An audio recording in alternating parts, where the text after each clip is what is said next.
দিল্লীৰ মুখ্যমন্ত্ৰী অৰবিন্দ কেজৰিৱালে প্ৰধানমন্ত্ৰী নৰেন্দ্ৰ মোদীক চেলেঞ্জ কৰিছে। তেখেতে কৈছে যে আপে কৰি দেখুৱা কাম বিজেপিয়ে কৰি দেখুৱাওক।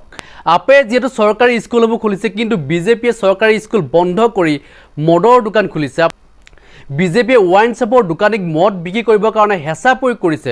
যেহেতু আপোনালোকে জানে যে ৱাইনৰ পৰা যেহেতু যথেষ্ট টেক্স পায়, গতিকে সেই টেক্সে যেহেতু চৰকাৰ চলাই নিব বিচাৰিছে, যাৰ কাৰণে ইতিমধ্যে বিৰোধীয়ে যি প্ৰতিক্ৰিয়া প্ৰকাশ কৰিছে, এই প্ৰতিক্ৰিয়া মই আপোনালোকক শুনাই আছোঁ। কাৰণ ইতিমধ্যে আপোনালোকে জানে যে ৱাইন শ্বপ খোলাক লৈ যিহেতু বিৰোধীয়ে তীব্ৰ সমালোচনা কৰিছে চৰকাৰখনক। আপোনালোকে নিশ্চয় জানে যে যেহেতু ৱাইন শ্বপ বন্ধ কৰি চৰকাৰী স্কুলসমূহ খুলিব লাগিছিলে, যিহেতু বিজেপিয়ে এতিয়া চৰকাৰী স্কুল বন্ধ কৰি ৱাইন শ্বপ খুলিছে, এই কথাবিলাক ইতিমধ্যে জনসাধাৰণে বুজি পাইছে, যাৰ কাৰণে ইতিমধ্যে বিজেপিৰ বিৰুদ্ধে থিয় দিছে। আৰু ইতিমধ্যে আপোনালোকে জানে যে দিল্লীত ওমেন ক্লিনিক খুলিছে আৰু ওমেন ক্লিনিক খুলি ফ্ৰী ঔষধ প্ৰেৰণ কৰিছে জনসাধাৰণক। কিন্তু বিজেপিয়ে এইখিনি কাম কৰি দেখাবৰ কাৰণে ইতিমধ্যে চেলেঞ্জ কৰিছে অৰবিন্দ কেজৰিৱালে যে কৰি দেখুৱাওক, মই যিখিনি কাম কৰিছোঁ এই কামখিনি বিজেপিয়ে কৰি দেখুৱাওক। কাৰণ ইতিমধ্যে আপোনালোকে জানে যে বিজেপিক সমানে সমানে টক্কৰ দিব পৰা এগৰাকীয়ে মুখ্যমন্ত্ৰী হৈছে অৰবিন্দ কেজৰিৱাল। কাৰণ তেখেতৰ দৰে মুখ্যমন্ত্ৰী হয়তো ভাৰতবৰ্ষত দ্বিতীয়গৰাকী নোলাব। ইতিমধ্যে আপোনালোকে জানে যে অৰবিন্দ কেজৰিৱালে যেনেধৰণে বিজুলী ফ্ৰী দিছে, বিজেপিয়ে ফ্ৰী দিব লাগিছিলে। কাৰণ যিহেতু বিজুলী বাতি ফ্ৰী, কিন্তু বাকী ৰাজ্যসমূহত ফ্ৰী নে নহয়, কাৰণ পইচা দিবলগীয়া হৈছে। গতিকে দিল্লী আন আন ৰাজ্যসমূহৰ তুলনাত যথেষ্ট আগবাঢ়ি গ'ল, কিন্তু বিজেপিয়ে এই উন্নতি দেখিব পৰা নাই, যাৰ কাৰণে অৰবিন্দ কেজৰিৱালক জেলত ভৰাই দিয়া হ'ল। আৰু জেলৰ পৰা ওলাই আহি তেখেতে বিস্ফোৰক মন্তব্য আগবঢ়াইছে। আজি কি কৈছে অৰবিন্দ কেজৰিৱালে মই আপোনালোকক শুনাব বিচাৰিছোঁ। हमारे लोकप्रिय प्रत्याशी हमारे कुलदीप भाई भी हमारे अरविंद केजरीवाल के बीच में चाहूंगा आपको संबोधित करें।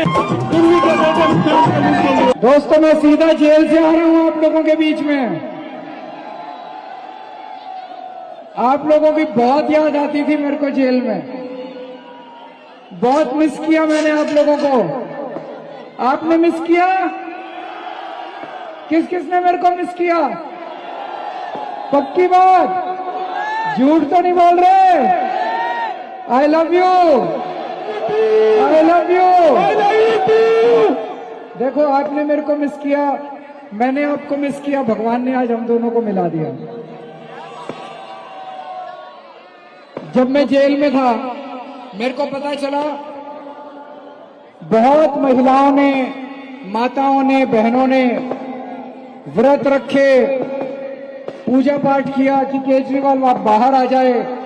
और देखो, आज मेरी माताओं बहनों के पूजा पाठ की वजह से आप लोगों के बीच में आ गया। ये किसी चमत्कार से कम नहीं है।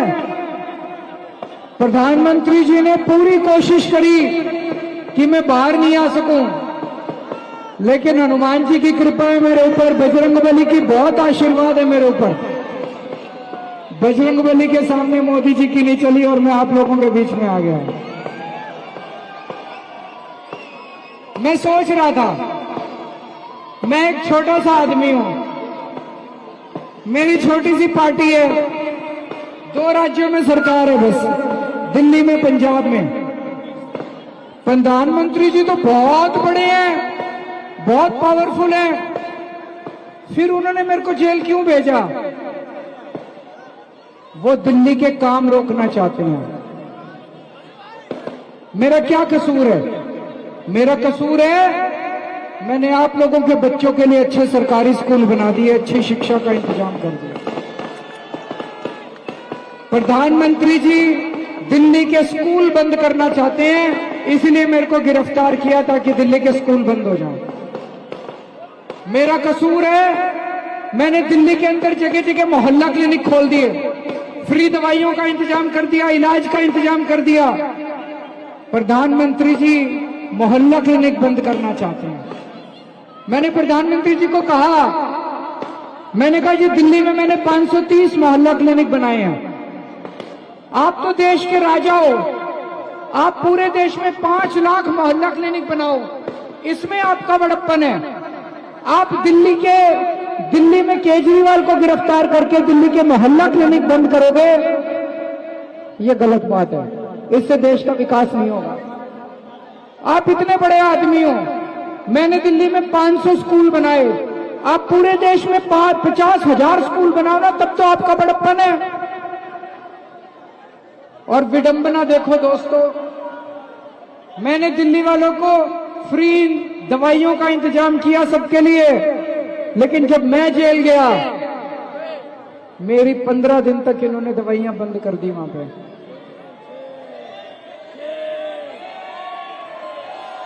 सेम मैं शुगर का मरीज हूं, 20 साल से मेरे को शुगर है और बहुत हाई शुगर रहती है। पिछले 10 साल से मैं इंसुलिन के इंजेक्शन ले रहा हूं। रोज मेरे को 4 इंजेक्शन लगते हैं पेट में। 52 यूनिट इंसुलिन रोज लेता हूं। जब मैं जेल में गया इन्होंने मेरे को इंसुलिन के इंजेक्शन नहीं दिए, मेरी इंसुलिन बंद कर दी इन्होंने। मेरी शुगर 300 350 पहुंच गई, 140 होनी चाहिए। मैंने कई बार इनको कहा, गिड़गिड़ाया इनके सामने। डॉक्टर कहते हैं अगर ज्यादा दिन शुगर ज्यादा रह जाए तो किडनी खराब हो जाती है, लीवर खराब हो जाता है। मेरे को नहीं पता ये क्या करना चाहते थे मेरे साथ। दोस्तों मेरा कसूर ये है, मैंने आपकी बिजली फ्री कर दी। प्रधानमंत्री जी फ्री बिजली बंद करना चाहते हैं। और मेरी माताओं और बहनों को कहना चाहता हूं, आप इंतजार कर रहे थे, केजरीवाल आ गया, अब आपके 1000 रुपए शुरू करूंगा मैं अब जल्दी से। ठीक है ना? खुश हो गई सारी महिलाएं। जेल का जवाब, जेल का जवाब, अरविंद तुम संघर्ष करो, अरविंद तुम संघर्ष करो। परसों इंटरव्यू आ रहा था आज तक पे प्रधानमंत्री जी का, उसमें आज तक वालों ने पूछा कि जी केजरीवाल ने दिल्ली में महिलाओं को बस का सफर फ्री कर दिया, इस पे आपको क्या कहना है? प्रधानमंत्री जी बोले ये गलत बात है, फ्री बस सफर नहीं होना चाहिए। मैं उनको कहना चाहता हूं, इतनी महंगाई हो गई, इतनी महंगाई हो गई, अगर मैंने थोड़ी सी सुविधा दे दी दिल्ली में तो क्या समस्या है? आपका बड़प्पन तो तब है जब आप पूरे देश की सारी महिलाओं का बस का सफर भी और रेल का सफर भी सब फ्री कर दो। आप दिल्ली की महिलाओं का बस का सफर क्यों रोकना चाहते हो? ये गलत बात है। पर चिंता मत करना, जब तक मैं हूं रुकने नहीं दूंगा बस का सफर आप लोगों का। अब ये कह रहे हैं 2 तारीख को केजरीवाल को फिर से जेल में जाना पड़ेगा। नहीं जाने देंगे।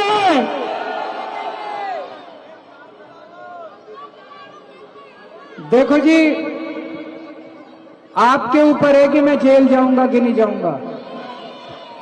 अगर आपने कमल का बटन दबा दिया तो मेरे को जेल जाना पड़ेगा।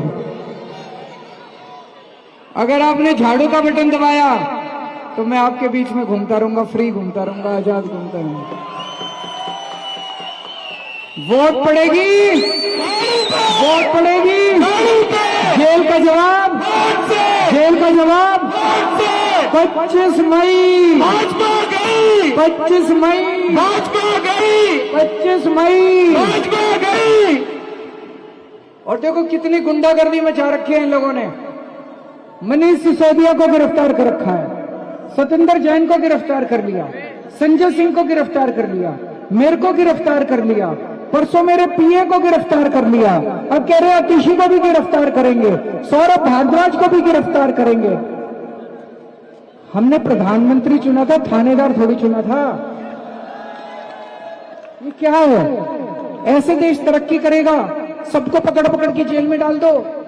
और कोई केस तो हो। कह रहे 100 करोड़ का भ्रष्टाचार कराया, कहां है वो 100 करोड़? इतनी रेड मार ली, इतनी रेड, 500 से ज्यादा रेड हो चुकी, चवन्नी नहीं मिली कहीं पे, ना कोई जमीन, ना कोई कैश, ना कोई ज्वेलरी, कुछ नहीं मिला। पूरा फर्जी केस। फर्जी केस में पकड़ पकड़ के जेल में सुबह उठते हैं प्रधानमंत्री जी, आज मैं इसको जेल में डालूंगा, आज मैं।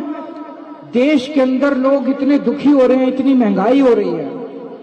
पेट्रोल का दाम कम करो ना, डीजल का दाम कम करो ना, गैस सस्ती करो ना, खाने पीने की चीजें सस्ती करो ना, तब तो आपका बड़प्पन है। बच्चों को नौकरी दो, उसका इंतजाम करो। इसको जेल में डालूंगा, इसको जेल में डालूंगा, इसको जेल में, ये क्या है? ये गलत बात है। ऐसे देश तरक्की नहीं कर सकता। अभी मैं घूम के आ रहा हूं पूरे देश से। पिछले हफ्ते मैं लखनऊ गया, कुरुक्षेत्र गया, हरियाणा गया, पंजाब गया, भिवंडी गया, बॉम्बे गया, महाराष्ट्र गया, कई जगह से होके आ रहा हूं।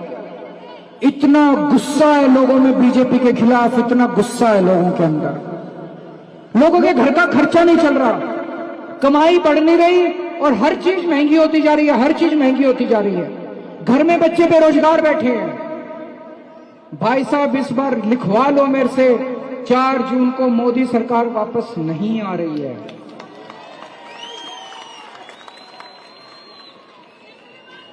अच्छे दिन आने वाले हैं, मोदी जी जाने वाले हैं, मोदी जी जाने वाले हैं।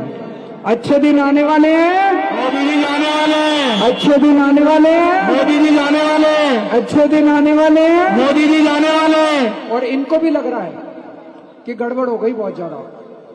अब आजकल जिस तरह की भाषा प्रधानमंत्री जी इस्तेमाल कर रहे हैं, बॉम्बे गए, बोले शरद पवार भटकती आत्माएं। शरद पवार जी 84 साल के हैं, मोदी जी 74 साल के हैं। किसी बुजुर्ग के बारे में ऐसी बात करनी चाहिए प्रधानमंत्री को? शोभा देती है? भाई आप अलग अलग पार्टी में भी हो, लेकिन एक इज्जत से तो बात करनी चाहिए। बंबई गए, बोले उद्धव ठाकरे अपने बाप की नकली संतान है। ऐसे तो सड़क छाप भाषा है। ये भाषा प्रधानमंत्री की है? ये भाषा प्रधानमंत्री की है? एक दिन बोले इंडिया गठबंधन की सरकार आ गई तो ये सबके मंगलसूत्र छीन लेंगे। क्यों छीनेंगे भाई? ये क्या है? तो बौखला गए बुरी तरह से। उनको दिख गया कि वो जाने वाले हैं। 4 जून को इंडिया गठबंधन की सरकार बनेगी, आम आदमी पार्टी भी उसका हिस्सा होगी। केंद्र में अपनी सरकार बनने जा रही है। और दिल्ली वालों, आपको पूर्ण राज्य का दर्जा मिलेगा। दिल्ली को पूर्ण राज्य का दर्जा मिलेगा। अपना एलजी होगा जो काम रोकेगा नहीं, काम करने में विश्वास रखेगा। और पूर्ण राज्य का दर्जा मिलेगा। हमने स्कूल ठीक कर दिए, अस्पताल ठीक कर दिए, बिजली ठीक कर दी। अब कानून व्यवस्था ठीक करनी है। दिल्ली की कानून व्यवस्था बहुत महंगी है कि नहीं है? बहुत बिगड़ी हुई है। महिलाएं सुरक्षित नहीं है। आप थाने जाते हो, पुलिस सुनती है? अब सुनेगी। 4 जून के बाद सुनेगी। दोस्तों, मैं सीधा जेल से आ रहा हूं आप लोगों के बीच में। आप लोगों की बहुत याद आती थी मेरे को जेल में। बहुत मिस किया मैंने आप लोगों को। आपने मिस किया? किस किसने मेरे को मिस किया? पक्की बात, झूठ तो नहीं बोल रहे? I love you, I love you. देखो, आपने मेरे को मिस किया, मैंने आपको मिस किया, भगवान ने आज हम दोनों को मिला दिया। जब मैं जेल में था, मेरे को पता चला बहुत महिलाओं ने, माताओं ने, बहनों ने व्रत रखे, पूजा पाठ किया कि केजरीवाल आप बाहर आ जाए। और देखो, आज मेरी माताओं बहनों के पूजा पाठ की वजह से आप लोगों के बीच में आ गया। ये किसी चमत्कार से कम नहीं है। प्रधानमंत्री जी ने पूरी कोशिश करी कि मैं बाहर नहीं आ सकूं, लेकिन हनुमान जी की कृपा है मेरे ऊपर, बजरंगबली की बहुत आशीर्वाद है मेरे ऊपर। बजरंगबली के सामने मोदी जी की नहीं चली और मैं आप लोगों के बीच में आ गया। मैं सोच रहा था, मैं एक छोटा सा आदमी हूं, मेरी छोटी सी पार्टी है, 2 राज्यों में सरकार है बस, दिल्ली में, पंजाब में। प्रधानमंत्री जी तो बहुत बड़े हैं, बहुत पावरफुल हैं, फिर उन्होंने मेरे को जेल क्यों भेजा? वो दिल्ली के काम रोकना चाहते हैं। मेरा क्या कसूर है? मेरा कसूर है मैंने आप लोगों के बच्चों के लिए अच्छे सरकारी स्कूल बना दिए, अच्छी शिक्षा का इंतजाम कर दिया। प्रधानमंत्री जी दिल्ली के स्कूल बंद करना चाहते हैं, इसलिए मेरे को गिरफ्तार किया ताकि दिल्ली के स्कूल बंद हो जाए। मेरा कसूर है मैंने दिल्ली के अंदर जगह जगह मोहल्ला क्लिनिक खोल दिए, फ्री दवाइयों का इंतजाम कर दिया, इलाज का इंतजाम कर दिया। प्रधानमंत्री जी मोहल्ला क्लिनिक बंद करना चाहते हैं। मैंने प्रधानमंत्री